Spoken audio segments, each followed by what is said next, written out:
검찰개혁에 실망한 민주시민들의 역대급 분노에 청와대도 한발 물러서긴 했지만 여전히 청와대는 큰 폭 수정에는 부정적 입장입니다. 그러나 우리에겐 법사위 개혁파 의원들이 있고 정말 다행히도 일단은 검찰개혁 정부안이 법사위를 넘지는 못할 것 같습니다.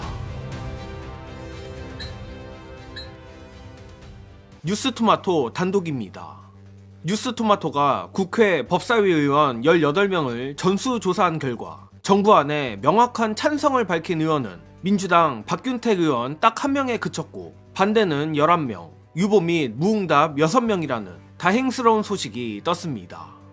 참고로 반대 11명 안에는 국민의힘 의원들이 포함되어 있긴 한데 법률권에서도 추미애 법사위원장, 김용민, 이성윤, 박은정, 최혁진 의원이 사실상 정부안 반대 입장을 표출하며 보도대로만 된다면 다행히도 검찰개혁 정부안은 현재 법사위 통과 기준에 미달하는 상황입니다.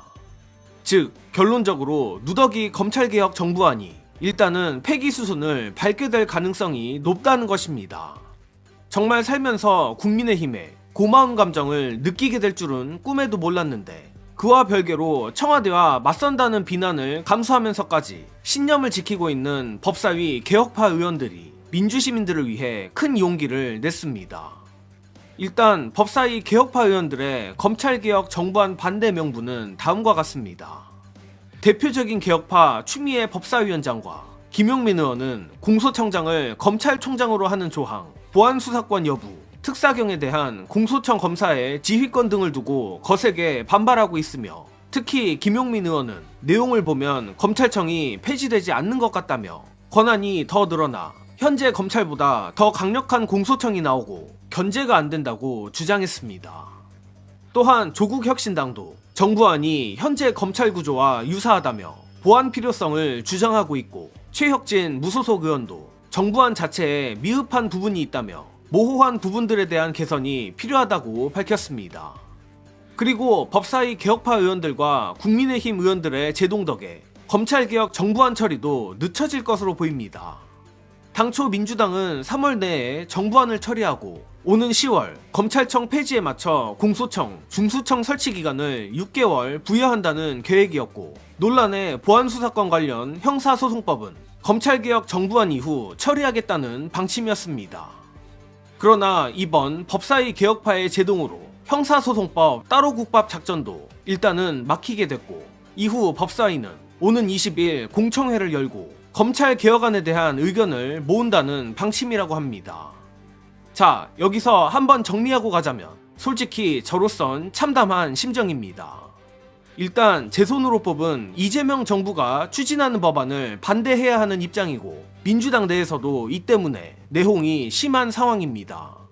그래서 그런지 민주당에서 공개적으로 반대 의견을 낸 법사위 의원이 고작 3명인 상황인데 법사위 의원은 아니지만 노종면 의원도 용기를 내 공개적으로 법사위 개혁파를 지지하고 정부안 반대 의견을 피력했습니다. 물론 세모로 돼 있는 의원들 다수도 실은 반대에 가까운 분들이 많은 건 맞습니다. 예컨대 저와 가장 의견이 일치하는 김기표 의원은 깔끔하고 간단하게 중수청마저 설치할 필요 없이 공소청의 수사 기능만 없애면 된다는 입장이고 박지원 의원, 서영교 의원도 검찰 수사권 유지에 대해 일관되게 반대 입장을 낸 바 있습니다. 재밌는 인물은 이성윤 의원인데 제가 알기론 아무래도 검찰 쪽과 가까웠던 것으로 알고 있었지만 전준철 특검 추천권 때문인지 국민만 믿고 가게 된 것 같습니다. 다만 동기가 어쨌든 방향이 옳다면 저는 적극 지지합니다. 즉 전술한 세모 의원들이 용기를 내서 반대로 넘어오느냐 아니냐가 앞으로 가장 중요한 변수가 될 것으로 보입니다. 아무튼 오늘 뉴스토마토의 보도대로만 간다면 검찰개혁 정부안이 국회 본회의장에 가기는커녕 법사위 문턱을 넘기도 힘든 상황이 됐습니다. 노무현의 유족인 우리 민주시민들로선 다행인 일이지만 한편 법사위 개혁파 의원들은 지금 정말 죽을 맛일 겁니다. 가뜩이나 온 언론이 이재명 대통령에 맞선다며 강경파라는 딱지를 붙이고 있고 심지어 같은 당내에서도 이들을 사실상 왕따몰이하는 느낌이 들 정도입니다. 정말 해도 너무하다는 생각이 드는데 이 부분 관련해선 오늘 제가 깊게 공감한 매부쇼 최욱 MC의 한탄 보시고 이어가겠습니다. 대통령도 분명히 이렇게 얘기했습니다. 검찰개혁이 나도 제일 힘들다. 이게 쉬울 것 같으면 이렇게 하지도 않고 진작에 끝났겠죠. 그래서 세상에 존재하는 이야기를 다 하면서 다듬어주면 참 좋겠다는 생각을 하거든요. 그리고 이제 결론 나겠죠. 네. 난 그거 존중하겠다는 거예요. 그런데 민주당에서 어떤 그 몇몇 의원분들이 이런 논의 자체를 봉쇄하는 듯한 발언을 해요. 마치 이런 논의를 하는 것 자체가 마치 정부를 흔드는 것처럼 발언을 해버려. 나는 근데 되게 놀랐어요. 정말 그 발언에. 저건 완전히 민주주의 자체를 흔드는 발언 아닌가? 저는 개인적으로 그렇게까지 느꼈어요. 사실은 정부 안에 대한 충분한 설명이 없었죠. 그러니까 이런 문제 제기가 있으니까 지금 설명이 막 쏟아져 나오잖아요. 네. 그러니까 그 설명을 들으시다 보면 이해가 가는 부분도 꽤 생기실 거예요. 저는 그렇게 보거든요. 이런 논의가 촉발돼서 진행되는 굉장히 건강한 과정인데, 아니 정부안 입법 예고했으면 대통령이 다 하신 건데 여기다 대고 토를 달면은 당신들은 지금 어느 당 국회의원이야? 뭐 네. 이런 식으로 본다는 거는 굉장히 그건 잘못된. 대통령한테도 너무 큰 부담을 주는 거야. 그 그럼요. 자체가.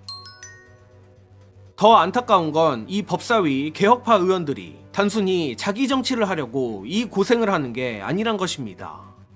솔직히 말해 이 사람들 입장에서도 덮어놓고 대통령 찬양만 하고 애매한 문제가 터질 때마다 입 다물면 불이익 받을 일 없습니다. 그럼에도 불이익을 감수하고 나서는 이유는 다름 아닌 이재명 대통령과 민주진영의 미래를 위해서입니다. 예컨대 극한 행복회로를 돌려서 이재명 대통령은 너무나 유능하기에 검찰을 어느 정도 컨트롤할 수 있을지 모릅니다. 또 이재명 대통령 본인은 퇴임 후 검찰로부터 안전할 수도 있을 겁니다. 하지만 차기 민주당의 대권주자와 정치 유망주들은 그렇지 못할 가능성이 높다는 게 냉정한 현실이며 역사가 말해주고 있습니다. 즉, 민주당 지지자들은 근 30년간 그 지긋지긋한 고통에 시달려왔기에 아무리 검찰 쿠데타 가능성이 희박해졌다 하더라도 희박한 확률조차 용납을 못하는 거고, 검찰이라면 몸서리를 치는 것입니다. 그래서 법사위 개혁파 의원들이 자기 잘 되자고 이러는 게 아니란 것, 민주시민 여러분들은 이미 다 아실 것입니다. 그렇다면 지금 우리가 해야 할 일은 무엇이냐? 정부안을 필사적으로 막아내려는 개혁파 의원들을 지켜줘야 합니다. 지금 이 의원들은 사방에서 공격받고 있습니다. 친정인 민주당 안에서조차 왕따를 당하는 느낌이 드는 판국에 이들이 버틸 수 있는 건 결국 민주시민들의 지지뿐입니다. 그리고 앞서 살짝 말했는데 현재 세모인 의원들도 반대로 넘어오게끔 적대가 아닌 긍정적인 동지의 언어로 설득해야 합니다. 물론 이재명 대통령도 뜻을 꺾기 어려운 깊은 고충이 있겠습니다만 그 고민을 덜어주기 위해서라도 민주시민들이 더 압도적인 의지를 보여서 법사위 개혁파 의원들이 꺾이지 않도록 힘을 보태야 할 때입니다. 또한 내란마저 막아낸 민주시민들이라면 이것도 반드시 해낼 거라 저는 굳게 믿습니다. 이번 소식은 여기서 마칩니다. 영상 봐주신 여러분 감사합니다.